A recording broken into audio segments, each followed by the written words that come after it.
thank you so much for being here. We know how busy you are. My pleasure, and I'm so excited to be a part of this ongoing dialogue. And you've had some fantastic discussions. I've watched some of them. I want to go back and watch all of them with fantastic, diverse speakers from different backgrounds. So, really, thank you, Emil, for all the work that you and your office does. Thank you so much. Okay, well, let's get to it. So, the first question, it's a doozy.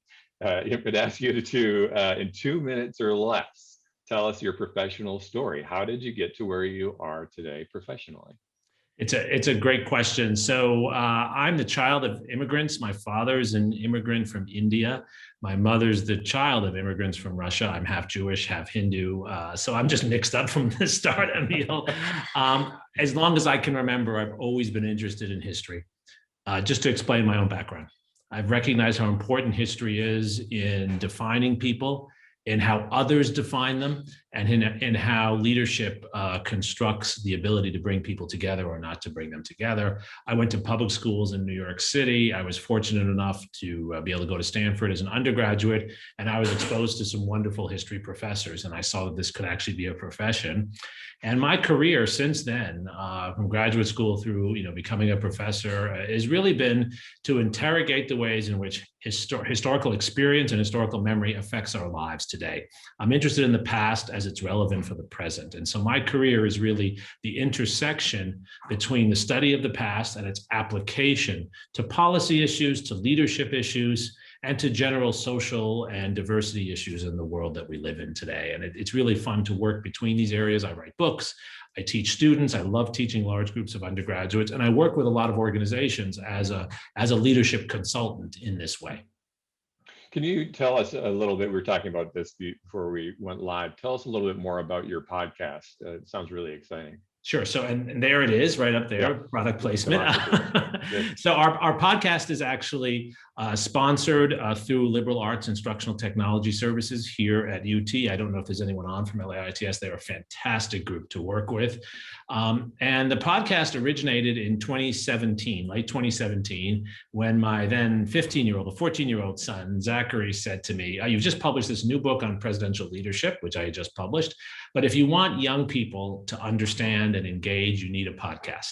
He knew I did lots of newspaper writing, radios, but young people, he said, listen to podcasts. So we created this podcast. He's the co-producer. He writes an original poem for each episode. Yeah. And it's about how young people, and in fact, all people, can better understand our democracy today.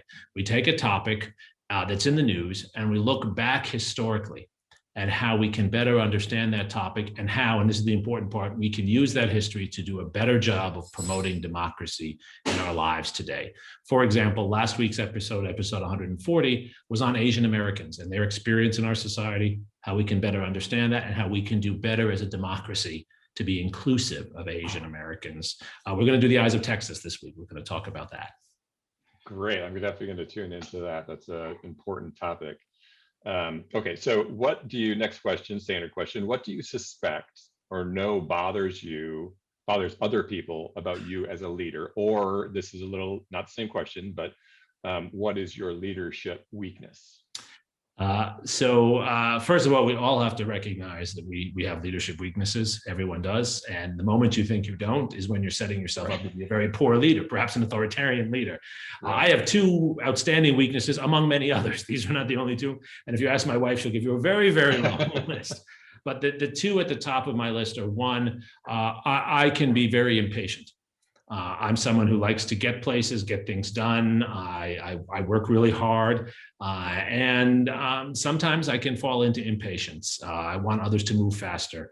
And it's not that they aren't moving fast. I have to remind myself, it's that maybe they're trying to do something different. Maybe they have a better idea. So I can be impatient. And then secondly, I can be intense. I like to think I'm always respectful, but my intensity, because I'm really engaged and I care about what I do and I love what I do, sometimes that engagement can make others feel that there's too much of me in the room, there's too much of me coming at them. Again, I'm always trying to be respectful, but even when you're trying to be respectful and you're intense, sometimes it can come across in a different way. And so I'm always struggling, Emil, every day to try to control my impatience and to try to control my intensity. Especially with certain topics that feel very weighty and pressing. It's hard to try and rein that in. That's exactly right, because I am passionate about what I do. I feel very blessed that I believe deeply in my work. It's not just work for me, it's life. Right. And I think that's true for other people, but I have to leave space for other people's perspectives in the room. And my intensity can sometimes, even though I don't intend it, I know it can sometimes crowd out other points of view. Right. Okay. What does leadership mean to you? I think leadership fundamentally means empowering other people to do things better for themselves and for others. Leaders are not micromanagers or dictators. In fact, dictators are not leaders. Leadership is empowering those on your team and those who are not on your team to be able to do better at what they do to help others. This is why I revere someone like Franklin Roosevelt, because I think as president, that is what he did probably better than any recent president that we've had. Interesting. Good. Let's get into authoritarian leadership. So let's start with just foundational. It's a very, very big and deep subject, but just to start us out, give us a working definition of authoritarian leadership, just sort of conceptually. Sure. So authoritarian leadership, I think, especially as a historian, is the opposite of pluralistic leadership. Pluralistic leadership is encouraging diversity, encouraging people to self-organize, and breaking down hierarchy. Authoritarian leadership is the opposite of all of those things. Authoritarian leadership assumes homogeneity, uniformity of belief or uniformity of action. It emphasizes discipline over freedom, and it's hyper-hierarchical, which is to say someone makes decisions for someone else, and then they make decisions for someone else. So it's the opposite of pluralistic leadership. We are a pluralistic society, no doubt. But our leadership sometimes veers towards authoritarianism, and that's the problem. Okay, so let's try and illustrate it. Look at historically, maybe tell us a story or two or anecdotes that will really help solidify this concept or this idea of leadership. So the classic example of the rise of authoritarian leadership is the rise of fascism in Europe, right? And it has, of course, its American component as well. At the end of World War I, in Europe, you had societies that were in many ways more pluralistic and democratizing more than they had ever before. It was the end of many of the monarchies. You had powerful labor unions that were engaged. You had powerful socialist parties, as well as capitalist parties, as well as Christian democratic parties. You had all of these groups. It was a messy, messy pluralistic space. And you had more voter engagement, more people involved in politics than ever before.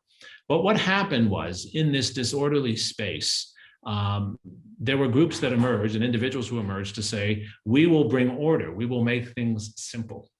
And you combine that with economic difficulty, and the allure of simplicity, the allure of order became very attractive to people. And what is really important for us to recognize is that this authoritarian urge, as it's often called by historians, was attractive to very well-educated people, people who had been democratic participants, people who knew better. I think the historical record is clear that being well-educated is not insulation against authoritarianism. In fact, sometimes educated people can look for an authoritarian because they want their program implemented. So we'll get into, I definitely want to touch on this again, and we will a little bit more in this conversation about this, this sort of desperation, and from that disorder and desperation, people will turn to somebody, that's often a strong man who can sort of turn things around. But this is not just a historical phenomena, right? I mean, we see authoritarianism today. So let's talk about that. Where do we see authoritarianism today? Well, let's bring it home. We see it in universities all the time. Universities were created, and they are at their best when they are encouraging multiple points of view. That's what we do. That's where innovation comes from. The most important thing at a university, not just for faculty, for students, for staff, is freedom of inquiry. And people should be asking tough questions.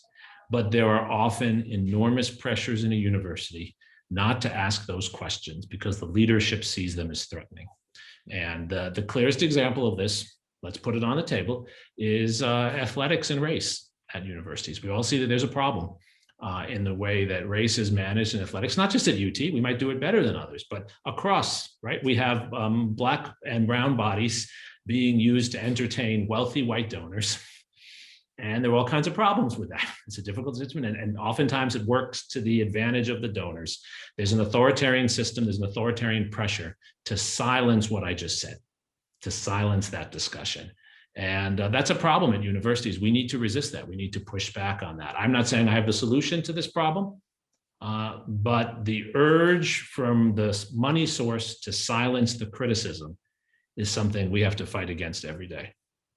That's a really interesting perspective, because and we're really turned to this as well, because we often think of authoritarianism as national or sometimes global, but in fact you can see it in a micro scale as well. So let's touch on that again a little bit later, but let's bring it back up to the macro level. Sure. On a national scale. Maybe we can talk about Myanmar. I think that might be an interesting example to sort of touch on for a lot of people.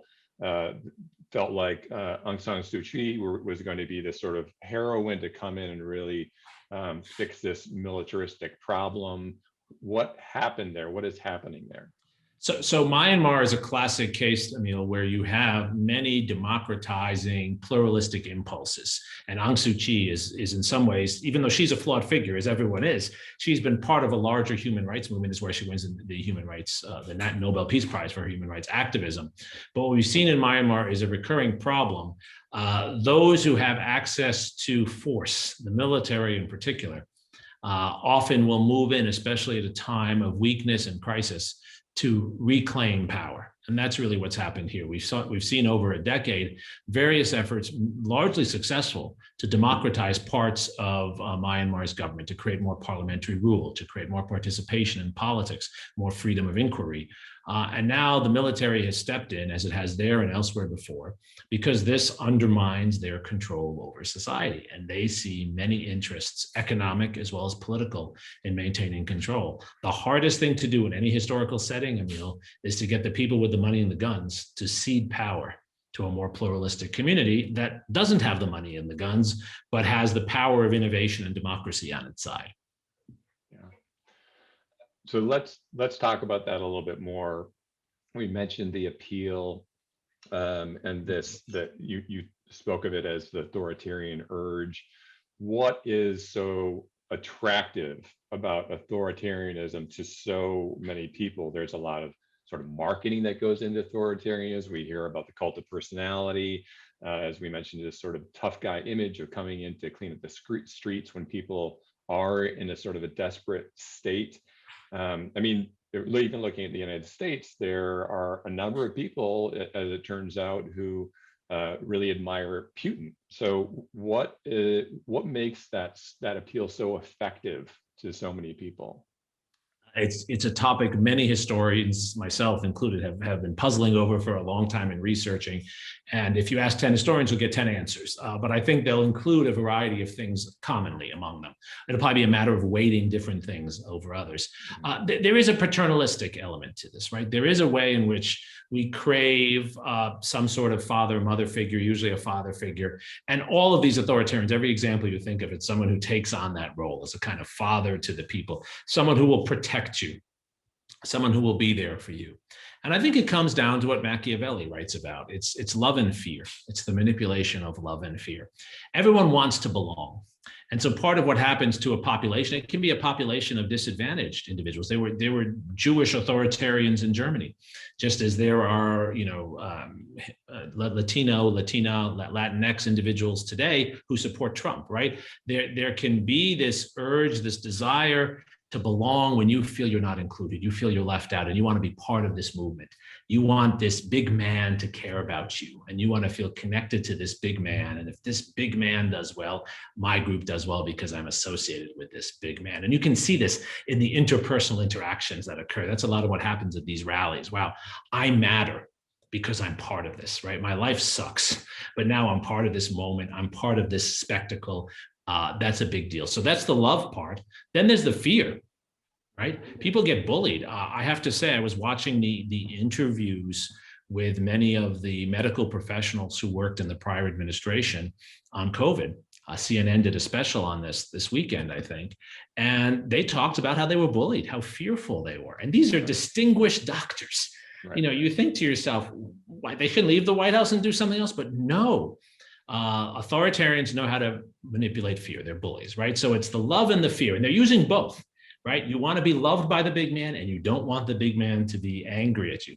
We've all felt this in our jobs in certain ways, right? They're bullies on a micro scale as well, and that's what we have to resist. So it's the bullying, it's the love and the fear. And then I do think it is the promise of quick return, quick results. Many of the problems we face in our society are intensely complex, and the institutions that we empower to deal with them, Congress, university governance, whatever it is, they're very complex. It takes a long time to get things done.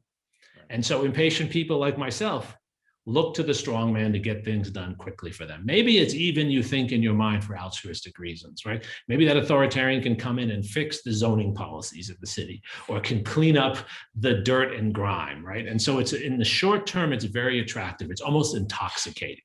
And that's often what we find. People who know better are bought in to the short-term benefits that authoritarians can offer. Vladimir Putin is the best at playing this game in the world today. This is exactly what he does in Russia, right? Yes, we're not getting where we want to get as a society, but I've taken Crimea back. Doesn't that make you feel better as a society? We're standing up. Even though we're losing on all other counts to the United States, look how we're standing up here. Doesn't that make you feel better? The spectacle and propaganda that you mentioned, Emil, is all about that, right? These short-term, shiny objects that you're giving the people. Yeah, and there is that, outsized sort of appearance, that grandeur that goes along with it, and it's extremism. So in terms of opportunity, the utopia versus the dystopia, it's always an extreme, that sort of carrot and stick extreme. But there is also a sort of insidious part of it too. Yes. So if you look at democracy, and again, looking at Putin, where there's this appearance of democracy, but it's the control of that system. So this is one of the lessons, and it's a dangerous lesson, that authoritarians have taken in the last century. It used to be that authoritarians were pretty open about their authoritarianism. Right. So the Russian czars, they claimed to be authoritarian. They were supposed to be authoritarian, right? But what's different is that in the 20th century, authoritarians have learned, if they're clever, that they can pretend their authoritarianism is democracy. And the way you do that is you maintain the symbols, and sometimes you lie about whether what you're doing is following democratic practice or not. So the best example of this is elections. And unfortunately, we're in this debate in our society right now. Now, as an authoritarian, unlike 100 years ago, you don't claim that elections don't matter and that elections are wrong. No, you say elections matter, and you just pretend you won the elections. And then you accuse the other side of somehow fraudulently tampering with the election. So why go through the pretense? In the case of Russia, at least, why go through the pretense? I mean, why not? Is it just that authoritarian this has sort of lost its luster, and so you have to disguise it? Right. It's a way of blunting the opposition. Because what Putin will say is, no, I'm not destroying democracy. Look, the people like me. They voted for me. And in fact, Putin, at certain times, and maybe even now, is relatively popular, right? So they manufacture popularity. That's the populist side to it. And they use that to justify breaking the very backbone of democracy, which is pluralism, which is the freedom for different kinds of groups to be involved. Democracy is not just about elections. It's not just popularity. We would call it popularity. Democracy is about the empowerment of multiple groups to be contributors to a larger whole. It's pluralism. And what authoritarians have learned to do, and what they use propaganda for now, is to make their authoritarianism look like democracy by pretending it's more popular than it is, and even pretending they're following legal procedures, right? So someone like Putin or Trump doesn't say they're against the rule of law. They pretend they're following the rule of law, when in fact they're not, right? Corruption is law breaking, but yet they pretend they're following the rule of law. They say, look, I have an attorney general, and the attorney general has said what I'm doing follows the law. It's providing a democratic cover for this. It makes it harder to argue against it, because then if you are defending democracy, you have to put all the work into showing that their lies are lies about what they're doing, that they're really not supporting democracy. So it makes the work much harder, especially for groups that don't have the access to resources that the authoritarian has. What would you say to someone who, at least on some level, sort of recognizes, that it's authoritarianism, and And their response is, well, sometimes that's what it takes. If we have this problem, if we have crime in the streets and it's rampant and we're hungry and there are people starving, and that if that's what it takes, then maybe the means justify the ends. No, I think the historical record is pretty clear that that's an attractive argument, but it's almost always a flawed and self-defeating argument, because the authoritarian impulse, once empowered, does not go away. So there might be a short-term problem that could be fixed. You could argue that at certain moments during the Civil War, Lincoln adopts an authoritarian personality to manage the war. We can find many instances of this. But what's dangerous, Emil, is that authoritarian impulse then becomes contagious and infectious, and it's very hard to contain it. So if there's ever a moment you have to go in that direction, and sometimes in an emergency there is, you have to strengthen the institutions that will force that back after that particular emergency. And this is how the founders thought about this, right? War was to be the exception. War might require some kind of authoritarian leadership, but it should be the exception. And when war ends, we should go back to where we were before. The challenge we face, and authoritarians exploit this, is the emergency becomes permanent and you never work your way out of emergency. And we've fallen into this ourselves. We're using the same authorization for military force in the Middle East today that we used in 2003. That's a problem of an extended emergency that extends certain authoritarian tendencies, that undermines democracy, even if in the short run we're making the streets cleaner.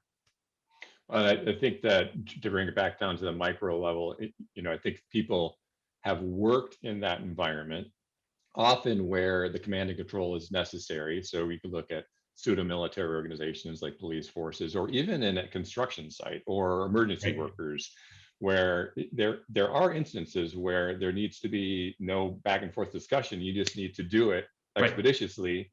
But what can often happen is that becomes the default, where the command and control is what you're always doing, where it's not necessary. Correct. And the other point is there has to be accountability.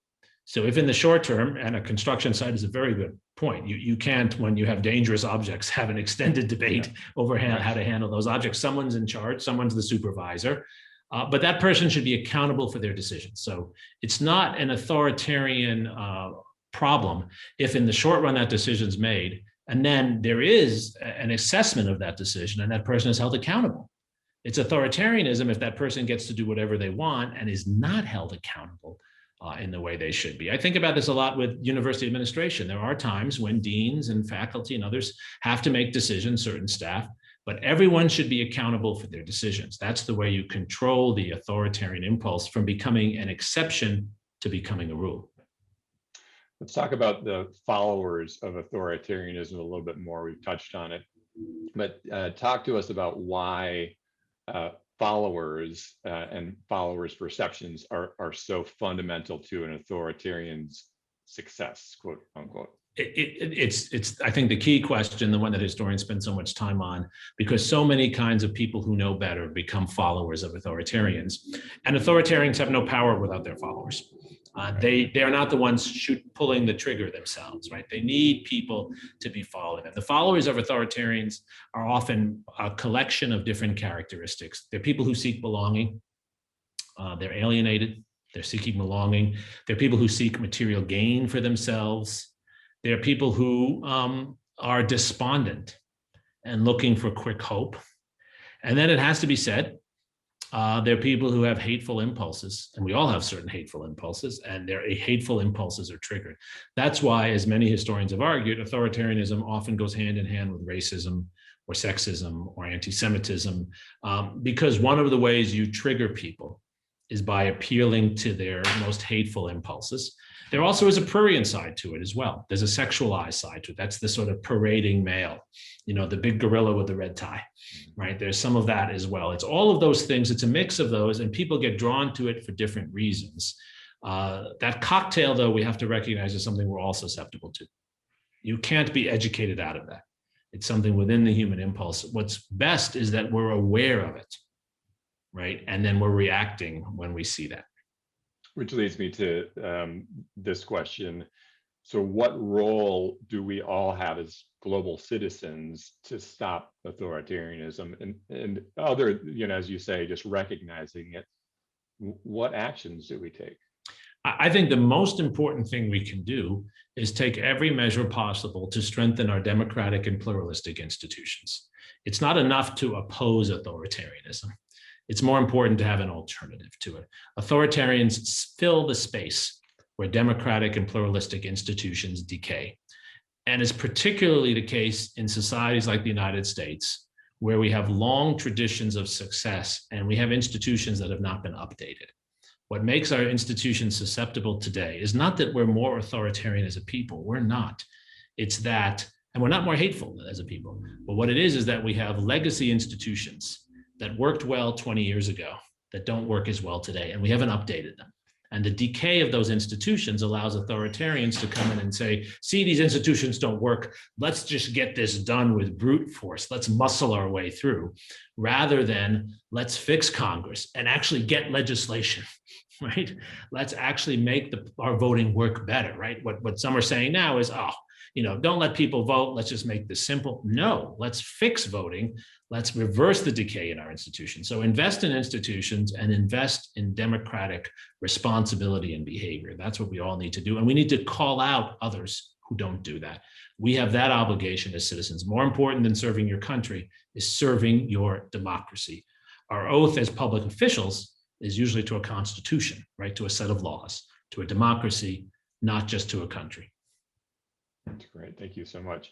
We're going into our standard close. This has been such a incredible, I could speak with you for hours. This has been really powerful.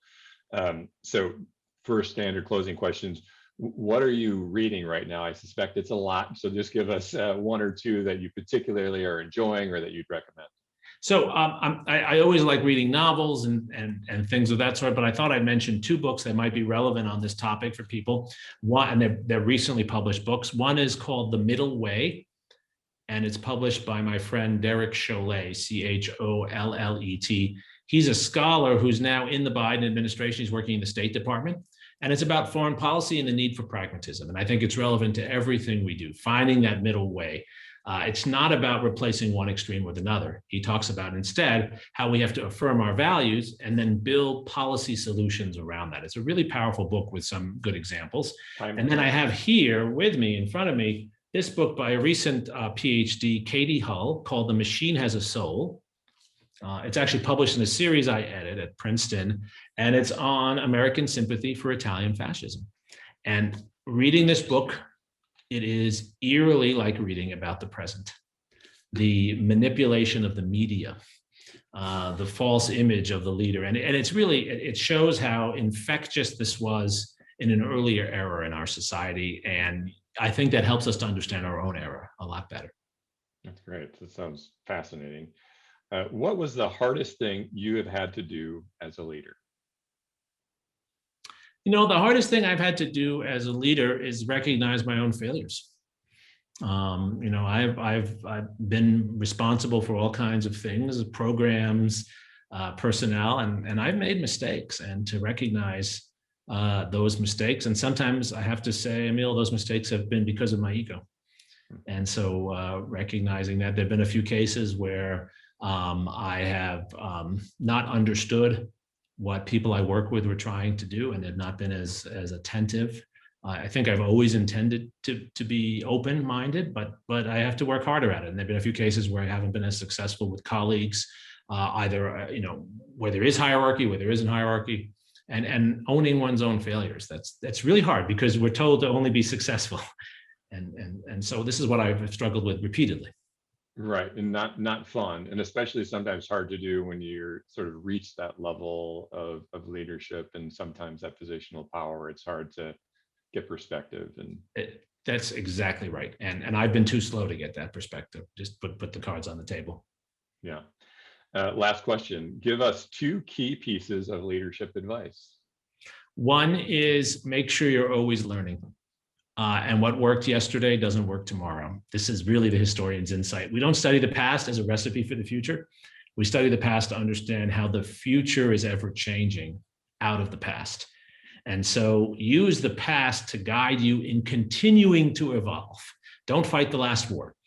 That's the first thing. And then second, and I think it's even more important than that, expose yourself to more perspectives. Be intentional about that. We tend to get into silos. One of the things I think that's wonderful about this series, Emil, that you put together is you bring different perspectives. You had my friend Art Markman on, you had Peniel Joseph on. I mean, we're all friends, but we approach these issues in different ways, as I think is evident. Absolutely.